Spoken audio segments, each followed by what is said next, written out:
Since 1934, Iowa's farmers have turned to the Iowa Farm Bureau Spokesman as their trusted news source.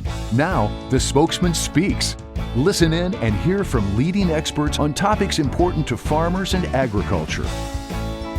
Now, here's your host. Welcome to our February 22nd edition of the Spokesman Speaks podcast. I'm Andrew Wheeler, and in today's episode, we're going to hear why the environmental benefits of ethanol are even better than we previously thought, according to a new study by researchers at Harvard and other universities.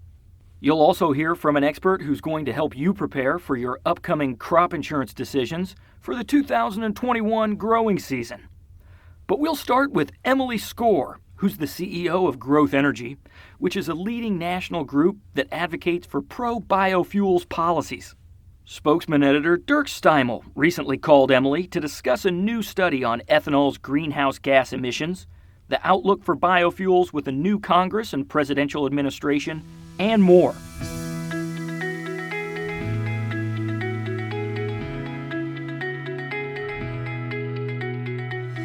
We're here with Emily Skor, CEO of Growth Energy, to discuss the new research which shows ethanol is doing an even better job of reducing greenhouse gas emissions than had been previously reported.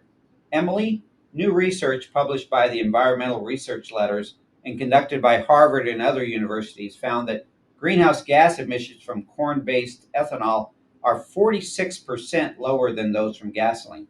Why are those findings important for the environment and for the future of biofuels? It's outstanding that this research has just come out because it reinforces what we know to be the case, that biofuels like plant-based ethanol are a low-carbon, clean fuel, and they play a vital role in reducing our dependence on fossil fuels. So we take this data forward in every conversation that we're having with policymakers at the state level, at the federal level, and even at the global level, as they are searching for low-carbon solutions, as they're searching to get us to a net zero future. This is one of the data points that we use to show them that biofuels are a readily available tool that can be used today. How do you see ethanol and biodiesel fitting into the overall efforts around the world to reduce greenhouse gas emissions? Beautifully. We know there's no one-size-fits-all path toward decarbonization. And that's why biofuels remain so vital to any effective transition away from fossil fuels. Zero carbon future, and that's what we're talking about right now. The Biden administration has been very clear. They've got goals for a zero carbon future. We need to look at every tool in the toolbox. We need to look at all clean transportation solutions, from ethanol, yes, to electric vehicles. In fact, there was a recent analysis published by the Rhodium Group. So this is a prominent climate analysis organization. And they released their analysis in January, and it found that biofuels are a mainstay for any climate strategy looking to attain net zero emissions by 2050. We're starting to see higher blends of biofuels, such as E15 and even higher, get more of a foothold in the market. Why are these higher blends important for the environment, as well as for biofuel producers and for farmers? Well, E15 is succeeding at the pump because it's such a high value product. It's a higher octane for the consumer at a lower price. So they're going to win on the economics. It's good for the pocketbook and it's good for the environment because you've got cleaner tailpipe emissions. What you're seeing in terms of the environmental footprint, just a transition to E15, our standard fuel that we're using in our car today, that's blended with 10% ethanol. If we as a nation move to an E15 blend, that would slash greenhouse gas emissions by 17.62 million tons a year. That's the equivalent of removing 3.85 million vehicles from the road every year. So that simple move, which with a fuel that is available today, that can be used in today's cars, that would deliver immediate additional environmental benefits. And so that's something that we want to see us move state by state at the federal level as quickly as possible, because it's a fuel, it's good for the car, it's good for the pocketbook, and it's very good for the environment as well. What are the key steps that the Biden administration and Congress can take to promote the use of biofuels and to protect the integrity of the renewable fuel standard? Protecting the integrity of the renewable fuel standard is one of three main things that the administration can do to encourage greater use of biofuels. In addition to restoring integrity to the RFS, We need to eliminate barriers to higher biofuel blends so we can accelerate market access so every consumer can benefit from a fuel like E15. And then the third pillar would be expanding the role of biofuels in a clean energy future at home and abroad. Specific to the renewable fuel standards, there are some opportunities before the administration in the short term, in the first 100 days. Things like denying. We've got 65 small refinery exemptions pending, just sitting at the EPA waiting for a decision. The EPA should be denying those applications. EPA should be issuing the 2021 blending obligations that's part of the renewable fuel standard so that our market has certainty and stability, and the fuel marketplace and the agricultural marketplace knows that we're going to be blending more biofuels this year than years previously. And as the EPA looks forward to the as they're looking for setting blending obligations for the year 2022 and beyond, what we need to see is that the renewable fuel standard of tomorrow delivers more gallons of demand than the renewable fuel standard of today. Why is it important for a state like Iowa to establish biofuel standards and boost investments in infrastructure needed for retailers to offer higher blends of biofuels? Well, first and foremost, this is good for the Iowa economy. Iowa is our nation's largest producer of ethanol. So that's going to be fantastic for all of those jobs provided in the state of Iowa. In addition, it's great for the Iowa consumer. States are often the leaders in moving forward on new biofuels legislation, and you've got a couple states to start taking action, and then we'll see the federal government follow. Iowa has often been a standard bearer for ethanol policy, so it makes perfect sense that Iowa is having these conversations, and we applaud Governor Reynolds for her move to make E15 a standard offering for consumers in the years ahead. So consumers absolutely in the state of Iowa, and I would argue in every state, should have the ability to drive up to the fuel pump wherever they are and get E15 and be able to use that for their automobile. I will add, too, that we need to have an important conversation about the importance of choice at the fuel pump. E15 is a fantastic fuel for the car that I'm driving today, but for some small engines, E10 is actually a better fuel. So we want to continue to work with our retailers at the same time to make sure that they can continue to offer choice to consumers. What we've seen in the marketplace is when consumers have the choice, they've got the ability to put E15 in their car, they choose it because it is that high value, high octane fuel that's good for their engine, great for their pocketbook, and good for the environment at the same time. Are there other ways that farmers can help tell the story about biofuels? I think it's going to be really important for the conversations that we're having today and in the days and months and years ahead is that we bring farmers into the fold as we address climate change and help the rural economy and make sure that policymakers are aware of the role that farmers are playing in sustainability and environmental improvements, so that if you look at that, let's go back to that 46% statistic. A lot of the improvements that we're able to make in terms of reducing the carbon intensity of ethanol, that comes from modifications that are taking place on the farm. So I think to make sure that you are part of the storytelling there. And also I think with this administration, very important to remind policymakers that Mr. Biden, he toured an ethanol plant in Iowa when he was campaigning. He had very strong statements of support for the biofuels industry, for the renewable fuel standard. He was very strong in admonishing the previous EPA for handing out oil refinery exemptions. So let's remind policymakers of the commitments and the pledges that they made on the campaign trail and hold their feet to the fire now that they're in the office. The more we learn, the more there is to like about the biofuels produced right here at home in Iowa. If you'd like to read the ethanol study that Emily and Dirk discussed, we've linked it to the notes for this podcast episode. And that's not the only good news on the biofuels front. The governor and the Iowa legislature are currently considering legislation that would set a biofuel standard for our state, which would allow Iowa to catch up to our neighboring states that already have a standard in place and would give our state an opportunity to maximize the environmental and economic benefits of using more ethanol and biodiesel. Of course, you'll be reading and hearing much more about that legislative proposal in the weeks to come.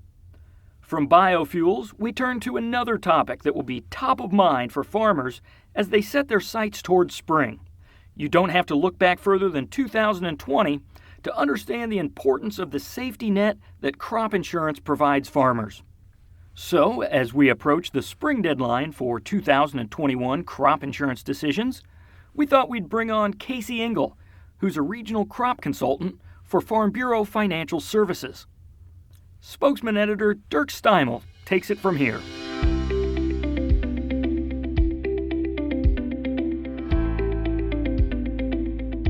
We're here with Kasey Engel, Regional Crop Consultant for Farm Bureau Financial Services, to discuss the Revenue Protection crop insurance programs and how farmers can make it work in their 2021 crop marketing programs. Kasey, crop insurance is an important first step in crop risk management. Farmers need to work with their crop insurance agent to choose a product that fits their needs. Can you tell us how the revenue insurance products work for farmers and what they insure? Crop insurance is a very important risk management tool for farmers and helps them have that safety net in place in the event of a disaster each year. Revenue protection is our most popular product choice by farmers as it offers protection from a production loss or a price loss or a combination of the two. You can have a yield decline in overall harvested bushels due to a natural disaster or a market collapse at harvest time and be protected with revenue protection insurance. Keep in mind, this product also offers coverage and protection from being prevented from planting and also replanting due to adverse weather conditions. The sales closing date for farmers to sign up for revenue protection coverage is March 15th for spring crops like corn and soybeans. For revenue protection to establish an initial revenue guarantee, we need to have an established market price, and this is set before each sales closing for each crop.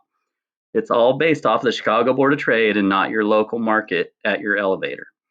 For spring crops like corn and soybeans, the price is tracked from February 1st through the 28th and set based on the daily average at that point. A harvest price is also set when it comes in for the spring crops, and this is tracked from October 1st through the 31st. With the revenue protection product, a farmer also has to select a coverage level to establish a guarantee based on the 10-year average of production history, and these range from 50% to 85%. The subsidy changes with each coverage level, and this directly affects the premium farmers pay. You have the option to elect the harvest price exclusion. However, this can be a risky choice depending on what prices do. What are some of the important factors that farmers should consider in their selection of crop insurance products, including the revenue insurance products? Every farmer has a separate risk tolerance depending on a lot of variables. Risk management can look different for each producer's operation, so it is very important for farmers to sit down with their agent to go over coverages and options each year. At the end of the day, most farmers want to lock in that certain dollar amount or revenue guarantee to have peace of mind that in the event of a natural disaster wipes out the crop, they can pay off the inputs and expenses in the crop and be able to keep farming the next year. Some of the factors definitely based around expenses that farmers have, not only in the growing crop, but also other inputs like equipment cost or other expenses, and determining how much coverage they need to cover these costs. Once that coverage is adequate, then you can look at what premiums are and if they're in line with what the farmer is willing to spend for the revenue protection. It's possible for the farmer to look at enterprise unit structure versus optional units if they qualify, or change coverage levels accordingly to get premiums in line. Other options available like yield adjustment, yield cup, yield exclusion, trend adjustment, and quality loss option are available and can all help increase the 10-year production history yield guarantee. These are things to visit with your agent about to see if they can benefit your coverage heading into this year. For 2021, there's a new product available to cover some of the shallow loss above the main crop insurance guarantees. Can you explain how the new Enhanced Coverage Option, or ECO, works? Yes, there is a new option for this year called Enhanced Coverage Option, ECO. This is available to purchase in conjunction with the underlying MPCI coverage like your revenue protection or yield protection products. It provides coverage up to either the 90 or 95% level, so it stacks on top of your existing plan to provide additional protection.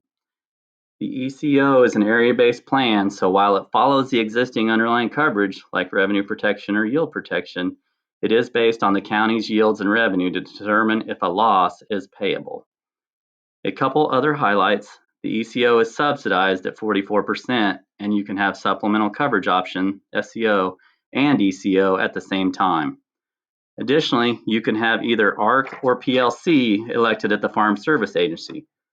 Claims are paid when the final area revenue falls below the trigger, which is 90% or 95% of the expected revenue. Another reason to look at the ECO is that you're able to lock in additional dollars at levels you cannot get with your revenue protection. It's an additional way to diversify the risk management program for your operation. Also, depending how your yields compare to the county yields and what type of land you farm compared to the county, it can benefit to look at the ECO versus buying up a coverage level on an underlying plan because it gives you additional price coverage. One of the disadvantages is claims will not be paid until the summer of the following year of harvest, as county yields need to be calculated. Is there a way that farmers can learn more about the ECO and see if it's a good fit for their operation? Yes, a lot of information is available online to research. However, I would be sure to reach out to your agent ahead of the March 15th sales closing date. You can get a quote for the ECO option to see if it might make sense to look at this as a way to lock in subsidized coverage at levels that you cannot get with the revenue protection contract. Keep in mind, you have both a 90% or 95% option with the ECO, and also you can elect a coverage factor with these options. So if the initial premium cost looks too high, you can look at changing the payment factor within each option, which could make it more affordable while keeping your claim trigger at the same 90% or 95% level. Lots of great insight from Kasey there, and I'm hoping that you'll take Kasey's advice to learn more about the options that are best for your farm by reaching out to your crop insurance agent.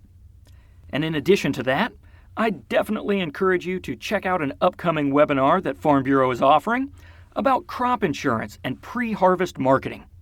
Those two topics really go hand in hand, so we're going to have both Kasey and Iowa Farm Bureau's Farmer Education Program Manager, Ed Kordick, on that live webinar to talk you through your options and answer your questions. That webinar is on March 3rd, and we've given you a link to register for it in the notes for this podcast episode. Or, of course, you can head out to iowafarmbureau.com. And while you're out on iowafarmbureau.com, be sure to register for the last installment of our Economic Summit webinar series featuring the incoming USDA Chief Economist, Dr. Seth Meyer. If you've got a question for the top economist at USDA, this is your chance to ask it. That live webinar will be held on February 25th. And finally, I wanted to bring your attention to a new free resource that's available to Iowa farm families who are dealing with anxiety, depression, stress, and other challenges right now. You now have access to free, one-on-one, ongoing counseling through Personal Assistance Services. Just call 1-833-999-3276 or click the link we've provided in the notes for this podcast episode to learn more about that important service. We've all been through a lot in this past year, and that's especially true for those out on the farm. So please, don't hesitate to reach out to the good folks who are there to help. With that, I'll wrap up this episode of the Spokesman Speaks podcast. I hope you enjoyed today's interviews and that you'll join us for our next regularly scheduled episode on March 8th. Thank you for doing the work that inspires everything we do here at the Iowa Farm Bureau, and thanks for listening to the Spokesman Speaks. Thank you for listening to The Spokesman Speaks, a podcast by Iowa Farm Bureau. Check out more podcast episodes at iowafarmbureau.com/podcast. You can also find and subscribe to the Spokesman Speaks podcast in the Apple Podcasts app, Google Podcasts, Spotify, iHeartRadio, and other popular podcast apps. We appreciate your ratings and reviews, and we welcome you to email us your feedback at podcast@ifbf.org.